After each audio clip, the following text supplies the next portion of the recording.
प्यारे बच्चों, आज हम लोग आ चुके हैं फिजिक्स का दूसरा कॉन्सेप्ट लेके। और कॉन्सेप्ट है आज हम लोगों का आवर्धन। क्या है? आवर्धन। आवर्धन के बारे में आज जानेंगे कि आवर्धन की परिभाषा क्या होती है और आवर्धन निकालने से हमको क्या जानकारी प्राप्त होता है, इसका मात्रक होता है भी या नहीं होता है, और होता है तो क्या होता है और नहीं होता है तो क्यों नहीं होता है, ये सारी जानकारी पढ़ेंगे। और आवर्धन का यूज क्या है, किस आवर्धन निकालने से हमको क्या जानकारी मिलती है, ये सारी चीजें पता करेंगे। तो सबसे पहले हम आवर्धन की परिभाषा देखते हैं। तो आवर्धन जो है प्रतिबिंब की ऊंचाई तथा बिंब की ऊंचाई के अनुपात को कहते हैं। आवर्धन बिंब की ऊंचाई और प्रतिबिंब की ऊंचाई का अनुपात होता है और इसे छोटी m द्वारा सूचित करते हैं, स्मॉल m द्वारा। तो हम लोग कह सकते हैं कि इसका जो फॉर्मूला बनेगा m बराबर क्या बनेगा, HI/HO। ये HI है क्या, m तो हो गया आवर्धन, तो HI क्या मान रहे हैं हम लोग, HI है हाइट ऑफ इमेज। क्या है? हाइट ऑफ इमेज, यानी कि प्रतिबिंब की ऊंचाई है। क्या है? प्रतिबिंब की ऊंचाई बटा बिंब की ऊंचाई। क्या हो जाएगा? बटा बिंब की ऊंचाई। ये हो गया हम लोगों का फॉर्मूला कि प्रतिबिंब की ऊंचाई और बिंब के ऊंचाई का अनुपात क्या कहलाता है, आवर्धन कहलाता है। और m बराबर हो गया HI/HO। क्या हो गया? HI/HO। अब मात्रक की बात करें इसका, तो मात्रक क्या होगा, तो हम लोग जब मात्रक निकालते हैं तो क्या है, HI। ये एक अनुपात है। आपको बता दें कि अनुपात जब भी निकाला जाता है उसका मात्रक नहीं होता है। हम लोग आगे जब अपवर्तनांक पढ़ेंगे तो अपवर्तनांक भी अनुपात होता है। निर्वात में प्रकाश की चाल बटा जिस माध्यम में का अपवर्तनांक निकालना होता है हमको, उसमें प्रकाश की चाल को भाग देते हैं, तो वो भी एक अनुपात है। और अनुपात का मात्रक कभी होता नहीं, यह याद रखिएगा। तो ये आवर्धन क्या है, अनुपात है, इसलिए इसका मात्रक नहीं है। क्यों नहीं आएगा, इसका रीजन क्या है, तो जब फॉर्मूला लिखते हैं m बराबर तो क्या होता है HI/HO, प्रतिबिंब की ऊंचाई। अच्छा, ऊंचाई को आप किस में मापिएगा, सेंटीमीटर या मीटर में? ऐसा ही मात्रक की बात करें, ऊंचाई मीटर में होता है। तो मान लीजिए कि अगर हम प्रतिबिंब को मीटर में ही मेजर कर रहे हैं, किसमें कर रहे हैं, मीटर, किसमें कर रहे हैं, मीटर में, तो आप बिंब को भी मीटर में यूज कीजिएगा, मापिएगा किसमें, मीटर में। ऐसा ही मात्रक नहीं लीजिएगा, तो मीटर बटा मीटर अगर कट गया तो मात्रक क्या बचा, नहीं बचा। यानी कि आवर्धन जो होते हैं मेरे भाई, वो मात्रकहीन होते हैं। आवर्धन मात्रकहीन होते हैं। क्या होते हैं? मात्रकहीन होते हैं। इसमें कोई मात्रक होता नहीं है, आवर्धन मात्रकहीन होते हैं। आप इसको याद रखिएगा, क्या होते हैं, मात्रकहीन होते हैं। और ये क्वेश्चन आपसे पूछा जाता है प्रीवियस ईयर में कि आवर्धन का मात्रक क्या होता है, तो आवर्धन मात्रकहीन होता है। क्या होता है? मात्रकहीन होता है। अब अगर आवर्धन की बात करें तो आवर्धन क्या हमको जानकारी देता है, आवर्धन का से हम क्या प्राप्त करते हैं, तो आवर्धन जो है हमको ये बताने का प्रयास करता है कि जो प्रतिबिंब बना वो वस्तु से कितना गुना बड़ा या छोटा बना, ये बताता है। तो आइए देखते हैं आवर्धन। तो आवर्धन m बराबर HI/HO, हाइट ऑफ इमेज बटा हाइट ऑफ इमेज। अगर आवर्धन में प्रतिबिंब अगर वास्तविक बना, देखते हैं वास्तविक प्रतिबिंब के किसके लिए, वास्तविक प्रतिबिंब के लिए, तो हम लोग जानते हैं कि वास्तविक प्रतिबिंब सदैव उल्टा होता है। क्या होता है? उल्टा होता है। अचिन्ह परिपाटी में हम लोग पढ़े हैं कि अगर प्रधान अक्ष से नीचे के लिए दूरी मेजर करें, अगर नहीं देखें तो आप जाके वीडियो देख लीजिएगा चिन्ह परिपाटी वाला। अगर वस्तु को नीचे मापते हैं तो निगेटिव लेते हैं, और अगर ऊपर मापा जाता है प्रधान से, क्या लेते हैं, पॉजिटिव लेते हैं। और वास्तविक प्रतिबिंब हमेशा क्या बनता है, उल्टा बनता है। उल्टा बनता था नीचे की ओर, तो वो क्या लेंगे, निगेटिव। तो अगर ऊपर निगेटिव हो गया और वस्तु तो हमेशा सीधा खड़ा होता है वस्तु, तो ये पॉजिटिव रहेगा हमेशा, तो ये क्या वैल्यू देगा, ये ओवरऑल निगेटिव देगा। कहने का मतलब है कि अगर आवर्धन ऋणात्मक है, अगर आवर्धन m का मान क्या है, ऋणात्मक है, तो जब निगेटिव होगा तो प्रतिबिंब कैसा होगा, वास्तविक होगा। क्या होगा, प्रतिबिंब वास्तविक होगा। ये आप याद रखिएगा, वास्तविक प्रतिबिंब क्या होगा, वास्तविक होते हैं। प्रतिबिंब क्या होते हैं, वास्तविक होते हैं। और अगर हम आभासी की बात करें तो आभासी में प्रतिबिंब हमेशा सीधा बनता है। तो m जब निकालेंगे तो प्रतिबिंब सीधा होगा, तो पॉजिटिव उसके लिए भी और वस्तु तो सीधा है, तो पॉजिटिव बटा पॉजिटिव क्या हो जाएगा, अगर पॉजिटिव को पॉजिटिव से भागा जाए तो पॉजिटिव आएगा। कहने का मतलब है कि अगर m का मान पॉजिटिव है, m का मान क्या है, आवर्धन अगर पॉजिटिव आ रहा है तो प्रतिबिंब कैसा होगा मेरे भाई, प्रतिबिंब आभासी होगा अर्थात काल्पनिक होगा। आभासी होगा अर्थात क्या होगा, काल्पनिक होगा। आभासी या काल्पनिक होते हैं।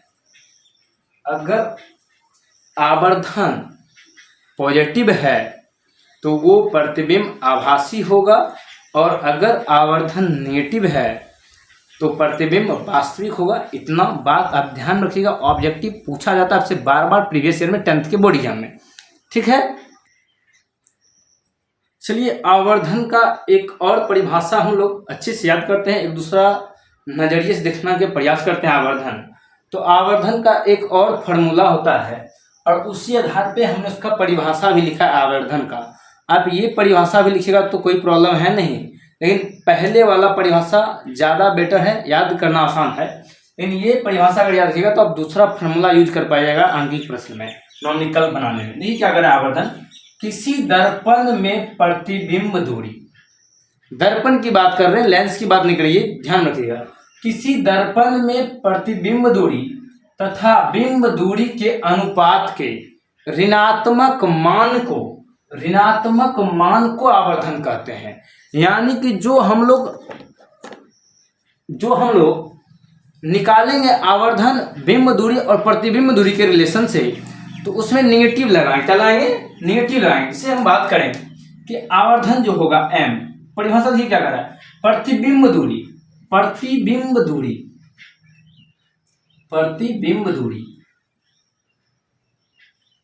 किसका अनुपात करना है, प्रतिबिंब दूरी का अनुपात किससे, बिंब दूरी से, बटा बिंब दूरी का क्या लेना है, ऋणात्मक माना, यानी माइनस लगा, क्या लगे, माइनस लगे। यही जो होगा आवर्धन होगा। कहने का मतलब है कि m बराबर जो फॉर्मूला होगा माइनस प्रतिबिंब दूरी को हम लोग v से सूचित करते हैं, आप लोग पढ़े होंगे, और बिंब दूरी को u से सूचित करते हैं। किससे सूचित करते हैं, u से।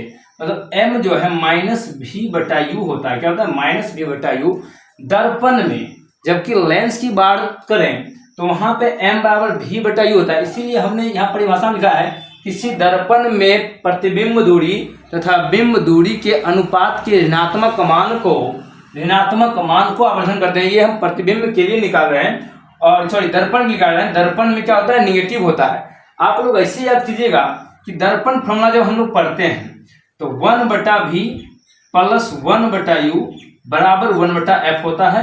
ऐसे भी लिखते हैं 2/r, ये भी लिखते हैं क्योंकि f को r बनेगा तो r/2 होता है, 2 पर लगाएगा, तो ये फॉर्मूला होता है। तो दर्पण में पॉजिटिव होता है, पन में पॉजिटिव, दर्पण में पन लगा हुआ है तो पन में दर्पण मिरर फॉर्मूला में क्या होता है, पॉजिटिव होता है। क्या होता है, मिरर फॉर्मूला में दर्पण सूत्र में क्या होता है, पॉजिटिव होता है। फॉर्मूला में पॉजिटिव होता है, दर्पण सूत्र में यहाँ पॉजिटिव होता है। जबकि आवर्धन क्या होता है, नेगेटिव लेता है, v और u के टर्म में क्या लेता है, निगेटिव लेता है। जबकि लेंस में क्या होता है मेरे भाई, जब लेंस फॉर्मूला लिखेंगे तो यहाँ निगेटिव हो जाता है, क्या होता है, निगेटिव। लेकिन आवर्धन में क्या होता है, पॉजिटिव होता है। ये बेसिक अंतर आप लोग याद रखिएगा, क्योंकि ऑब्जेक्टिव जब पूछा जाए तो पूछा जाएगा कि लेंस में आवर्धन क्या होता है, आवर्धन का मान क्या होता है, और दर्पण में अगर लेंस में पूछे तो पॉजिटिव, क्या पॉजिटिव, और दर्पण में पूछे तो निगेटिव, माइनस v बटा u होता है। ये याद रखिएगा आप लोग, तो माइनस v बटा u होता है। और यहाँ भी मात्रक नहीं होगा, क्योंकि पीछे निकाल मात्रक नहीं होता है, क्योंकि यहाँ भी क्या है, प्रतिबिंब दूरी किस में मापेंगे, मीटर में। नीचे क्या है, बिंब दूरी, इसको भी मीटर में, मीटर बटा मीटर कैंसिल हो गया, तो ये भी मात्रक ही होते हैं। ये तो पीछे हम बता चुके हैं। किसी भी प्रकार से अगर हम लोग आवर्धन निकालेंगे तो वो हमेशा मात्रकहीन ही आएगा। क्या आएगा, मात्रकहीन ही आएगा। तो आवर्धन क्या होता है, माइनस v बटा u, और ये बहुत ही इंपॉर्टेंट है, आपके एग्जाम में बहुत बार पूछा गया है। तो ध्यान रखिएगा कि मिरर फॉर्मूला पॉजिटिव होते हैं, मिरर फॉर्मूला पॉजिटिव, इसीलिए आवर्धन में v और u के टर्म क्या होते हैं, निगेटिव होते हैं। जबकि लेंस फॉर्मूला में निगेटिव होता है, तो इसीलिए आवर्धन क्या होता है, पॉजिटिव होता है। ये बेसिक डिफरेंस आप लोग याद रखिएगा, ठीक है, ओके मेरे भाई, बिल्कुल। चलिए अब हम लोग यहाँ अगर निगेटिव आवर्धन देखें, निगेटिव और पॉजिटिव किस प्रकार से होता है, तो कब हम लोग पढ़ लिए पीछे कि अगर आवर्धन निगेटिव है तो वो क्या देगा, वो हमेशा वास्तविक प्रतिबिंब देगा। और जानते हैं कि वास्तविक प्रतिबिंब हमेशा दर्पण के आगे बनता है, जब वस्तु रखा होता है उधर ही। तो जब वास्तविक प्रतिबिंब की बात करें, वास्तविक प्रतिबिंब, तो वास्तविक प्रतिबिंब जो है ये दर्पण के आगे बनता है। क्या बनता है? वास्तविक प्रतिबिंब कहाँ बनता है? दर्पण के आगे बनता है। दर्पण के आगे बनता है, ये अब आ गया, दर्पण के आगे बनता है। और जबकि आभासी पीछे बनता है। तो जब दर्पण के आगे बनेगा, कहने का मतलब है कि जिस ओर वस्तु रखेंगे हम लोग उसी ओर क्या बनेगा? प्रतिबिंब बनेगा। यानी वस्तु की ओर बनता है। क्या मतलब है? वस्तु की ओर बनता है, वस्तु की ओर बनता है। मतलब दर्पण के एक ही साइड में वस्तु सामने रखा रहेगा और उसी साइड क्या बनेगा? प्रतिबिंब बनेगा। और चिन्ह परिपाटी में हमने आपको हमेशा बहुत ही अच्छे से बताया कि वस्तु दूरी हमेशा निगेटिव होता है, चाहे कोई भी दर्पण, चाहे कोई प्रॉब्लम नहीं है। ये हमेशा क्या होता है? वस्तु दूरी हमेशा क्या होता है? निगेटिव होता है। क्या होता है? निगेटिव। वस्तु दूरी हमेशा निगेटिव होता है, वस्तु दूरी हमेशा निगेटिव होता है, ऋणात्मक होता है। आपको चिन्ह परिपाटी में बहुत अच्छे से याद करवा दिए हैं। तो जब वस्तु दूरी निगेटिव होगा और दर्पण भी वस्तु की साइड ही बनेगा तो यहाँ पे बिंब प्रतिबिंब दूरी भी क्या होगा? प्रतिबिंब दूरी भी निगेटिव होगा। प्रतिबिंब दूरी क्या होगा? निगेटिव होगा, क्योंकि दोनों एक ही साइड बन रहा है। जिस ओर प्रतिबिंब बन रहा है उसी ओर वस्तु रखा हुआ है, जिस ओर वस्तु रखा हुआ है उसी ओर प्रतिबिंब बन रहा है। तो क्या होगा? दोनों निगेटिव होंगे। तो जब दोनों निगेटिव होंगे तो आवर्धन निकालेंगे M बराबर, फॉर्मूला क्या होता है? माइनस V बटा U। भी क्या होता है? निगेटिव। तो यहाँ ऊपर भी निगेटिव हो गया। क्या हो गया? निगेटिव हो गया। और नीचे U तो हमेशा निगेटिव होता है, तो निगेटिव बटा निगेटिव। तो क्या हो गया? ये निगेटिव से निगेटिव कैंसिल हो जाएगा, एक निगेटिव बच जाएगा ना। क्या बच जाएगा? एक निगेटिव बच जाएगा। तो क्या होगा? M ऋणात्मक होगा। क्या होगा? M निगेटिव होगा जब वास्तविक प्रतिबिंब होगा। यहाँ से भी हम लोग प्रूफ कर दिया कि जब वास्तविक प्रतिबिंब होगा तो आवर्धन क्या होगा? ऋणात्मक होगा। क्या होगा? ऋणात्मक होते हैं। क्या होते हैं? ऋणात्मक होते हैं, ऋणात्मक होते हैं। M ऋणात्मक कहने का मतलब पिक्चर कैसा बनेगा? आपका प्रतिबिंब कैसा आएगा? इमेज कैसा आएगा? इमेज आएगा वास्तविक। क्या आएगा? वास्तविक। और जब M पॉजिटिव आएगा तो कैसा आएगा? आभासी आएगा। क्या आएगा? आभासी आएगा। चलिए उसको भी करके देखते हैं हम लोग। अब जब अगर हम लोग बात करें वास्तविक, तो क्या होता है? आभासी प्रतिबिंब के लिए, आभासी प्रतिबिंब के लिए, आभासी प्रतिबिंब के लिए, तो आभासी प्रतिबिंब में क्या होगा? आभासी में वस्तु के पीछे बनता है। क्या बनता है? वस्तु के दर्पण के पीछे बनता है प्रतिबिंब। जब पीछे बनेगा दर्पण के, जब पीछे बनेगा दर्पण के, तो क्या होगा? पीछे बनेगा तो आभासी प्रतिबिंब के लिए क्या बना? दर्पण के पीछे बना। तो पीछे बनेगा तो वो वस्तु के विपरीत साइड बनेगा, क्योंकि वस्तु तो हमेशा क्या करते हैं? दर्पण के आगे रखते हैं। प्रतिबिंब कहाँ बन रहा है? पीछे बन रहा है, तो प्रतिबिंब पीछे बन गया। तो वस्तु दूरी हम लोग जानते हैं कि हमेशा क्या होता है? निगेटिव होता है। क्या होता है? निगेटिव। और जब वस्तु दूरी निगेटिव हो गया तो प्रतिबिंब दूरी क्या होगा? प्रतिबिंब दूरी क्या होगा? पॉजिटिव होगा। क्या होगा? पॉजिटिव होगा। चिन्ह परिपाटी बता देंगे, पॉजिटिव होगा। तो चलिए निकालते हैं आवर्धन। क्या निकालते हैं? आवर्धन। M क्या होगा? तो माइनस V बटा U, यानी प्रतिबिंब दूरी। प्रतिबिंब दूरी किसमें है? पॉजिटिव में। किसमें है? पॉजिटिव में।